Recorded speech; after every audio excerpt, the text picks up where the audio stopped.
तो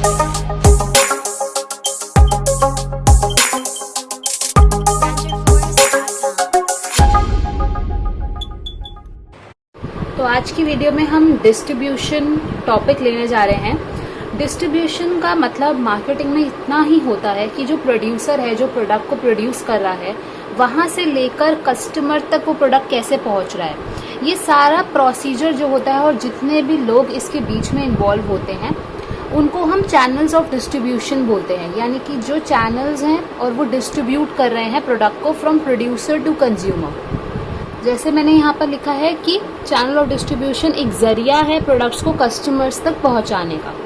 क्या क्या फंक्शन होते हैं चैनल ऑफ डिस्ट्रीब्यूशन के? तो जो चैनल्स होते हैं वो ट्रांसफ़र करते हैं टाइटल, यानी कि जो प्रोडक्ट का ओनरशिप है, transfer of title of products of goods, वो ट्रांसफ़र करते हैं। फिजिकल मूवमेंट करते हैं, यानी कि जो प्रोडक्ट की फिजिकली वो मूव होते हैं from producer to consumer. Storage function भी देते हैं, वेयर हाउस फंक्शन भी देते हैं। अगर प्रोडक्ट अभी कस्टमर को नहीं खरीदना है तो वो अपने पास उसको स्टोर करने का फंक्शन भी देते हैं। और कम्युनिकेशन इन्फॉर्मेशन भी देते हैं कस्टमर्स को कि हमारे पास ये वाले प्रोडक्ट्स अवेलेबल हैं, आप लेना चाहें तो आप ले सकते हैं। तो ये सारे function channel of distribution provide करते हैं। अब बात ये आती है कि जो चैनल ऑफ डिस्ट्रीब्यूशंस हैं, कोई भी बिजनेस जितने भी चैनल ऑफ डिस्ट्रीब्यूशंस ले रहा है, बीच में जितने भी लोग इन्वॉल्व हो रहे हैं इस डिस्ट्रीब्यूशन में, उसकी जो कॉस्ट है कौन बॉर्न करेगा वो? क्योंकि फर्म तो उनको पैसे देगी तभी वो काम करेंगे, कोई भी फ्री में तो चैनल ऑफ डिस्ट्रीब्यूशन बनेगा नहीं। तो ये जो कॉस्ट है क्या वो कस्टमर के ऊपर आती है? तो हाँ, कस्टमर के ऊपर आती है एज प्रोडक्ट। जितने भी चैनल ऑफ डिस्ट्रीब्यूशन जितने भी इन्वॉल्व होंगे उतना ही पेमेंट कस्टमर का बढ़ता जाएगा, उतना ही प्रोडक्ट महंगा होता जाएगा। इसीलिए आजकल ई कॉमर्स इतना ज़्यादा फेमस हो रहा है, क्योंकि यहाँ पर क्या होता है, डायरेक्टली कस्टमर को प्रोडक्ट मिल जाता है विदाउट एनी मिडलमैन, कोई भी बीच में लोग नहीं होते और डायरेक्टली कस्टमर के पास वो प्रोडक्ट पहुँच जाता है। तो ये बेनिफिट इसीलिए ई कॉमर्स आज के टाइम पे इतना ज़्यादा फेमस हो रहा है और इतना ज़्यादा अफोर्डेबल है for customers and for business as well. So now before going to the main types of channel of distribution, there are some factors जो हमें business को दिमाग में रखने होते हैं while choosing any of the type of channel। तो इन types को चूज करने से पहले क्या क्या फैक्टर्स वो देखता है? वो फैक्टर्स बहुत सारे होते हैं, बट बेसिकली क्या क्या फैक्टर्स होते हैं? फैक्टर्स होते हैं जैसे मार्केट का साइज क्या है, ठीक है, क्या कस्टमर्स हैं उसमें। तो ये सारी चीज़ें जो होती हैं, मतलब मार्केट का नेचर देखा जाता है। उस नेचर में क्या क्या इन्वॉल्व होता है? साइज इन्वॉल्व होता है, बायर का लोकेशन इन्वॉल्व होता है, बिजनेस का लोकेशन इन्वॉल्व होता है, एंड क्या हैबिट्स हैं कस्टमर्स की, क्या प्रेफरेंसेस हैं कस्टमर्स की, ये सारी चीज़ें इन्वॉल्व होती हैं।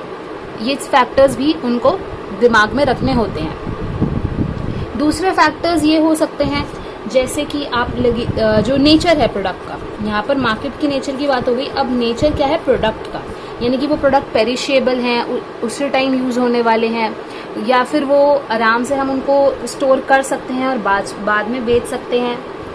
क्या वो प्रोडक्ट नए हैं, क्या वो प्रोडक्ट पुराने हैं और न्यू मार्केट में एंटर होने जा रहे हैं। तो ये सारे फैक्टर्स भी एक बिजनेस को before choosing the channel of distribution ये सब दिमाग में रखने होते हैं, देखने होते हैं। यहाँ पर कंज्यूमर के बाइंग बिहेवियर आ जाते हैं, क्या उसकी बाइंग हैबिट्स है, ये सब आ जाती है। सो कंज्यूमर हैबिट्स भी हमें देखनी पड़ती हैं।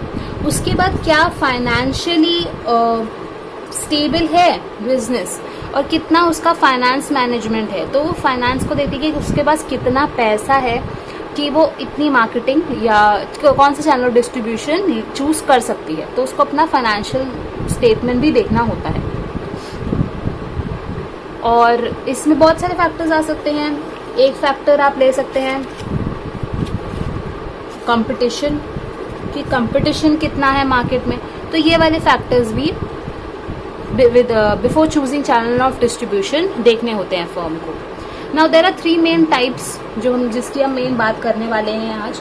ये 3 मेन टाइप्स होते हैं। या तो सबसे लॉन्गेस्ट वाला चूज कर सकते हैं। लॉन्गेस्ट वाले में क्या मतलब होता है कि यहाँ पर प्रोड्यूसर होता है या हम मैन्युफैक्चरर बोल सकते हैं। उसके बाद हमारा यहाँ पर आता है होलसेलर,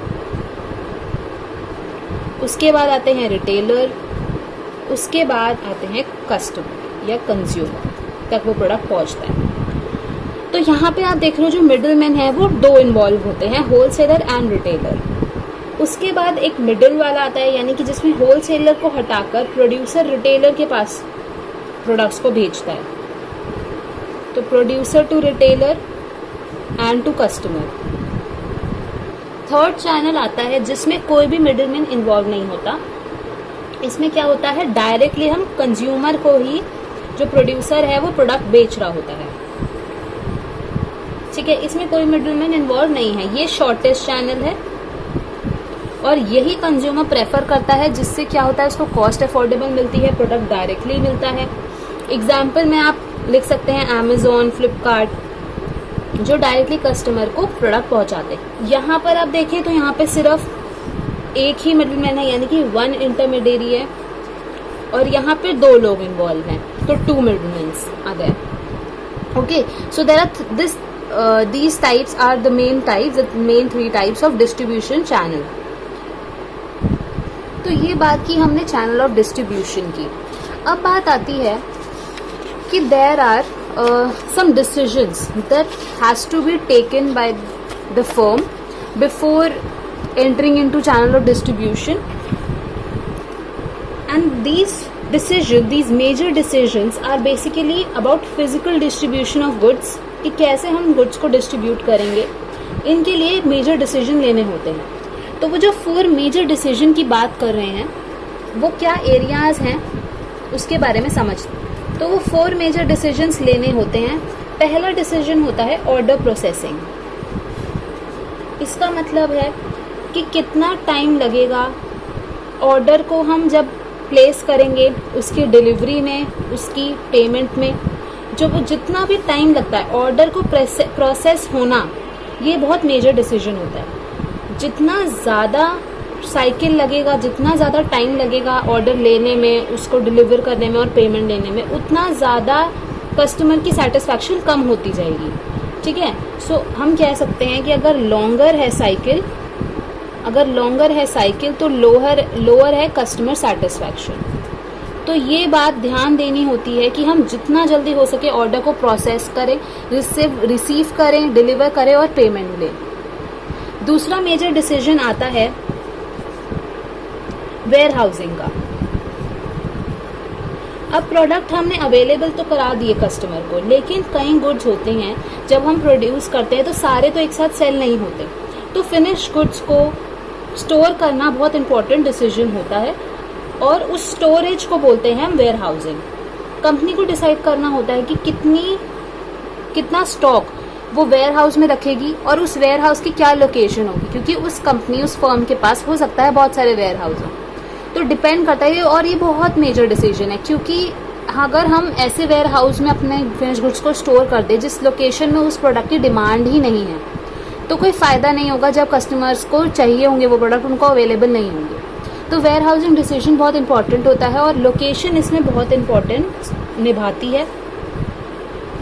तीसरा डिसीजन जो मेजर डिसीजन लेना होता है फिजिकल डिस्ट्रीब्यूशन का, वो होता है इन्वेंट्री। इन्वेंट्री डिसीजन मेकिंग में ये होता है कि कैसे और कब हमें कितना ऑर्डर प्लेस करना है, कितनी इन्वेंट्री हमें चाहिए, कितनी इन्वेंट्री से हम अपने प्रोडक्ट को प्रोड्यूस करने वाले हैं, ये सारी चीज़ें, ये सारे डिसीजंस लेने होते हैं। इसमें बहुत सारी चीज़ें आपने सुनी होंगी, पढ़ी होंगी, जैसे इसमें इन्वेंट्री कैरिंग कॉस्ट होता है, ऑर्डर प्रोसेसिंग कॉस्ट होता है, आपने पढ़ा होगा EOQ, क्वांटिटी लेवल। सो इन्वेंट्री का डिसीजन भी बहुत इंपॉर्टेंट होता है। और फोर्थ जो मेजर डिसीजन है वो है ट्रांसपोर्टेशन का। गुड्स को वेयर हाउस तक पहुंचाना, डीलर्स के पास पहुंचाना, कस्टमर्स के पास पहुंचाने में जो भी शिपिंग होती है वो कैसे की जाए, ये डिसीजन लेना होता है। ट्रांसपोर्टेशन अलग अलग टाइप से हो सकता है, रेल से हो सकता है, रोड से हो सकता है, ट्रक से हो सकता है, वाटरवे से हो सकता है। तो ये सारे डिसीजंस लेने होते हैं कि हम कैसे और कौन सा ट्रांसपोर्टेशन चूज करें जिससे हमें कॉस्ट इफेक्टिव रहे और कस्टमर्स के पास जल्दी से जल्दी गुड्स पहुंचे। सो ये था डिस्ट्रीब्यूशन का टॉपिक। आई होप आपको सब कुछ समझ आया हो। अगर आपको कोई भी डाउट है तो आप कमेंट सेक्शन में पूछ सकते हैं या आप हमारा व्हाट्सएप ग्रुप भी ज्वाइन कर सकते हैं। So if you like the video, please hit the like button and do share it with your friends. Thank you for watching.